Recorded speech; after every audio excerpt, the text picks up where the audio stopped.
चरणों प्रणाम करती हूँ, मैया पार्वती के चरणों प्रणाम करती हूँ, मेरा प्रणाम स्वीकार हो। साहेब भैया के चरणों प्रणाम करती हूँ, नीलम दीदी के चरणों प्रणाम करती हूँ, सभी देवी देवताओं के चरणों प्रणाम करती हूँ, सभी माता पिताओं के चरणों प्रणाम करती हूँ, सभी के चरणों प्रणाम करती हूँ, मेरा प्रणाम स्वीकार हो। साहेब भैया नीलम दीदी के माध्यम से हमें 3 सूत्र मिला। पहले में चर्चा करना है, दूसरे में दया मांगना है, तीसरे में 108 बार से प्रणाम करना है। दया किस तरीके से मांगना है, जैसे दरवाजे पे भिखारी आता है, दया से भाव से।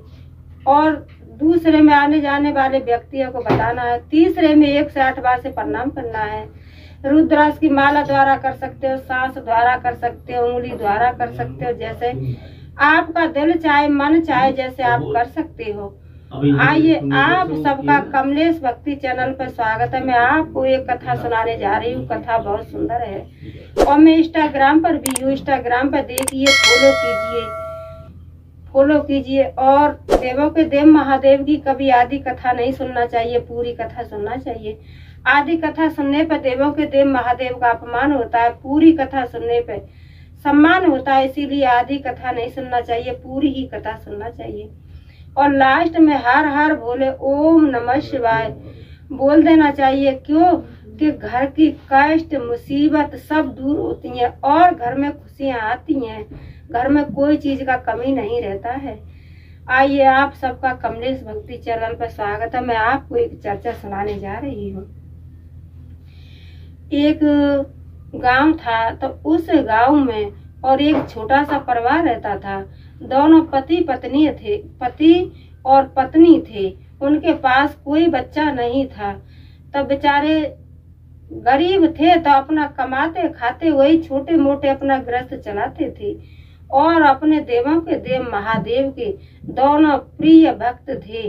दोनों भगवान का, प्रभु का बड़ा ध्यान से और पूजा पाठ करते थे पति पत्नी, और 3 सूत्र का पालन करते थे।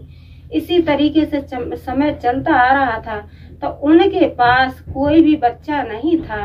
तो अपने प्रभु से कहते थे कि हे देवों के देव महादेव, हमें एक बच्चा दे दीजिए, हे प्रभु हमें एक बच्चा दे दीजिए। इसी तरीके से और जो मांगते थे। तो एक दिन क्या हुआ कि बेचारे मंदिर में पूजा कर रहे थे। तो वो जो मंदिर में पूजा करने के लिए जाते थे, तो एक नदी पार करके जाते थे। इस नदी के पार गांव है और बीच में नदी है, और इधर नदी के किनारे मंदिर है। तो जब मंदिर में जाते थे तो नदी पार करनी पड़ती थी, पुल से निकलना पड़ता था।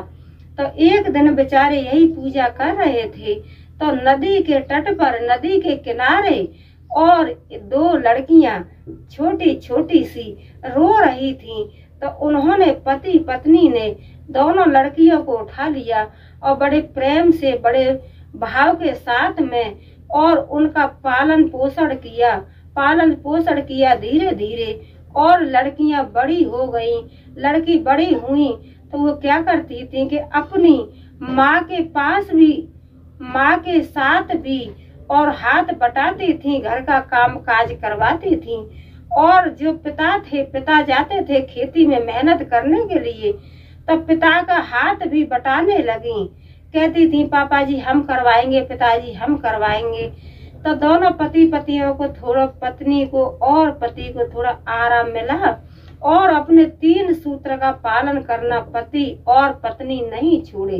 अपना नियम उन्होंने कम नहीं किया। वो अपने नियम से सुबह शाम पूजा करते थे और 3 सूत्र का पालन करते थे। नमः शिवाय, नमः शिवाय, ओम नमः शिवाय, ओम नमः शिवाय। इसी तरीके से करते थे, 3 सूत्र का पालन करते थे। इसी तरीके से लड़की थी, अपना धीरे धीरे जवान होती जा रही थी। तो घर में भी अपने माँ के साथ में भी काम करती थी और अपने पिता का भी हाथ बटाने लगी खेती में। तो दोनों पति पत्नी कहते थे कि हे प्रभु, हे मेरे स्वामी, देखो भगवान भोले बाबा मेरे प्रभु सबकी मनोकामना पूर्ण करते हैं। बस प्रभु को श्रद्धा और भक्ति से उनका नाम लीजिए, 3 सूत्र का पालन कीजिए। देखो हम और आप प्रभु के विश्वास पर रहे, तब प्रभु ने हमको और 2 लड़कियां दे दी। तो उसी गांव में और भी रहते थे तो और पड़ोसी थे उन लड़कियों से चिढ़ते थे और सारे कहते थे कि उसकी लड़की है कि बेचारी घर में भी काम करती हैं और बाहर भी काम करती हैं। और लड़की थी जो माता पिता पर देखती थी कि मैं हमारे माता पिता और जो भोले जी का पूजा पाठ करते हैं, प्रभु का 3 सूत्र का पालन करते हैं, तो लड़कियां भी माता पिता से वही सीख गई कि लड़की भी और अपने 3 सूत्र का पालन करती थी और प्रभु का पूजा पाठ करती थी। तो एक दिन लड़की गई थी पूजा पाठ करने के लिए, तो जो दूसरे पड़ोसी थे वो अपने बच्चों को डांटते थे कि तुमसे अच्छा तो उसकी लड़की है, कि लड़की बेचारी अपने माँ का भी हाथ घर में बटाती हैं और अपने पिता का खेती में भी हाथ बटाने पहुंच जाती हैं। तो वो अपने बच्चों को हर कोई डांटता था इसी बात पे। तो जो दूसरे के बच्चे थे वो गुस्सा होते थे कि ये लड़कियां हैं। पहले तो पूरा गांव इनकी बोलता था कि लड़कियां ऐसा करती हैं कि वैसा करती हैं। अब तो हमारे माता पिता भी खुद बोल रहे हैं और उन लड़कियों की वजह से हमें भी अपने माता पिता की 2 बोल सुन रहे हैं और हमें भी डांट खानी पड़ रही है। तो उन लड़कियों के साथ में हमें कुछ करना होगा। तो लड़की तो अपना 3 सूत्र का पालन करती और भोले बाबा में व्यस्त रहती थी। इसी तरीके से समय चलता रहा। तो एक दिन लड़की थी और गई थी अपना पूजा पाठ करने के लिए नदी उस पार, क्योंकि नदी उस पार थी और गांव उधर था। तो नदी के पुल पार करना पड़ता था पूजा करने के लिए। तो लड़की गई थी पूजा पाठ करने के लिए। तो जो और गांव के थे उन्होंने क्या दिमाग लगाया कि हम क्या करते हैं कि जो पुल है और पुल को धीरे धीरे आरी से काट देते हैं।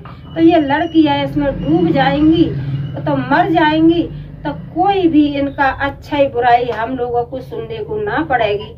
और अगर ये लड़की ठीक रहेंगी, सही सलामत रहेंगी, तो ये लड़कियां जो है अपने ऐसा काम करती हैं कि सारे इन लड़कियों का ही अच्छा कहते हैं और हमें सब लोगों को डांट सुननी पड़ती है। तो उन्होंने पुल काट दिया। तो लड़की गई थी पूजा करने के लिए। तो दोनों बेटियां थी, जैसे पुल पर धीरे धीरे पाँव रखने लगी तो वो लड़की बेचारी नीचे गिर गई। तो वो डूबने लगी और कहने लगी, हे भोले बाबा बचाइए, हे प्रभु बचाइए, हे मेरे गुरु बचाइए। इसी तरीके से अपने प्रभु का, भोले बाबा का नाम लेने लगी। तब प्रभु प्रकट हुए प्रभु की कृपा से और धीरे धीरे नदी का पानी था वो कम होने लगा। धीरे धीरे नदी का पानी कम होने लगा। एक बार में सूख गई नदी, बहुत पानी कम हो गया।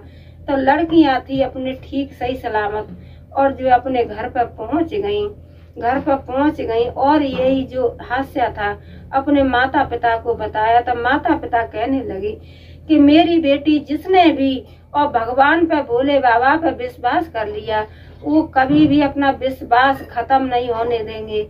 वो तो प्रभु हैं, वो तो अपना विश्वास जागृत करते हैं, अपना विश्वास दिखाते हैं सबको।